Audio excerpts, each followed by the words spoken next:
System તો અત્યારે શક્ય થઈ ગઈ છે.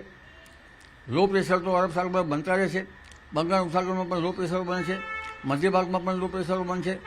ગંગા જમનાના મેદાનો જે છે ત્યાં પણ સ્થિતિ પોષક છે. ઉત્તર ભારતમાં જ્યાં ગરમી હતી અને વાદળો વિખરાઈ જતા હતા, ત્યાં ઉત્તર ભારતમાં પણ કેટલાક ભાગમાં વરસાદના કારણે ગરમી ઓછી થઈ છે. મધ્ય એશિયામાંથી આવતા ગરમ જે પવનો છે એની સ્થિતિ પણ હવે નબળી પડી ગઈ છે. લગભગ દક્ષિણ પશ્ચિમ જે સાગર છે તેમાં કંઈક અંશે સાનુકૂળતા જણાશે. એટલે હવે જુલાઈમાં સારો વરસાદ થવાની શક્યતા છે, શિકાર વરસાદ થશે.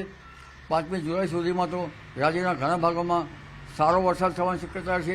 અલબત્ત કેટલાક ભાગોમાં ભારે વરસાદ થવાની શક્યતા રહેશે. પરંતુ 5 થી 12માં દેશ સહિત રાજ્યના ઘણા ભાગોમાં ફ્લડિંગ કન્ડિશન, પૂર આવે તો વરસાદ થવાની શક્યતા રહેશે. જેમાં આહવા, ડાંગ, વલસાડના ભાગોમાં ભારેથી અતિભારે વરસાદ થવાની શક્યતા રહેશે.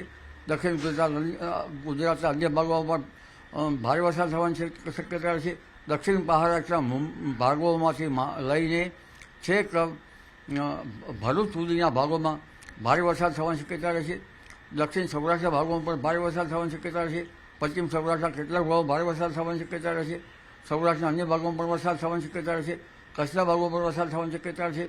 સાબરકાંઠાના ભાગોમાં જ્યાં વરસાદની સ્થિતિ નબળી છે ત્યાં પણ વરસાદ થવાની શક્યતા રહેશે. પંચમહાલના ભાગોમાં પણ વરસાદ થવાની શક્યતા રહેશે. એટલે જુલાઈના બીજા સપ્તાહ સુધીમાં રાજ્યના ઘણા ભાગોમાં શિકાર વરસાદ થવાની શક્યતા રહેશે. અરબ સાગરનો ભેજ અને બંગાળ ઉપસાગરનો ભેજ, આ બે ભેજ મર્જ થતાં દેશ સહિત રાજ્યના ભાગોમાં ભારે વરસાદ થવાની શક્યતા રહેશે. તારીખ 30મી જૂનથી 1 જુલાઈ વચ્ચે લગભગ વડોદરાના ભાગોમાં ભારે વરસાદ થવાની શક્યતા રહેશે. આ ઉપરાંત મધ્ય ગુજરાતના અન્ય ભાગોમાં પણ ભારે વરસાદ થવાની શક્યતા રહેશે. અમદાવાદના ભાગોમાં મધ્યમથી ભારે વરસાદ થવાની શક્યતા રહેશે.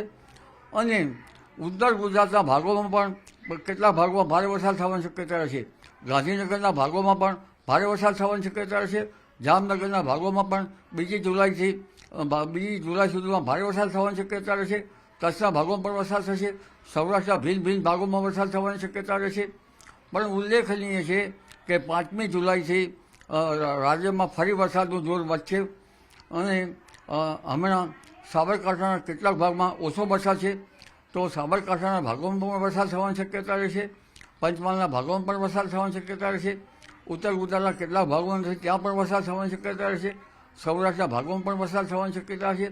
પરંતુ 5 થી 12 જુલાઈમાં દેશના ઘણા ભાગોમાં ભારેથી અતિભારે વરસાદ થવાની શક્યતા રહેશે.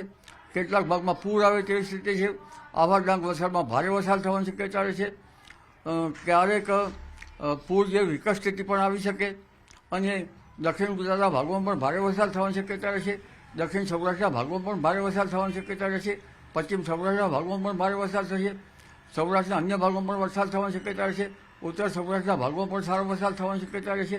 અને કચ્છના ભાગોમાં પણ લગભગ સારો કે ક્યાંક ભારે વરસાદ થવાની શક્યતા રહેશે. એટલે જૂનની આખર તારીખમાં અને જુલાઈના બીજા સપ્તાહ સુધીમાં રાજ્યના ઘણા ભાગોમાં શિકાર વરસાદ થવાની શક્યતા રહેશે. એટલે ખેડૂત ભાઈઓએ ચિંતા કરવાની જરૂર નથી. જોકે ચોમાસું મોડું હજુ નથી પડ્યું. ઘણા ભાગમાં વરસાદ થયો છે, પણ કેટલાક ભાગમાં ચોમાસું મોડું ગણી શકાય. એટલે કેટલાક ભાગોમાં આ ચોમાસાનો વરસાદ હવે આવશે. અને સૌરાષ્ટ્રના કેટલાક ભાગોમાં પણ વરસાદ હજુ નથી. તજ ભાગોમાં પણ વરસાદની ઝાપટા કે વરસાદ આવવાની શક્યતા રહેશે. એટલે હવે ધીરે ધીરે વાવણી લાયક વરસાદ રાજ્યના ઘણા ભાગોમાં થવાની શક્યતા રહેશે. અલબત્ત કેટલાક ભાગોમાં પાણીની સમસ્યા પણ હલ થશે.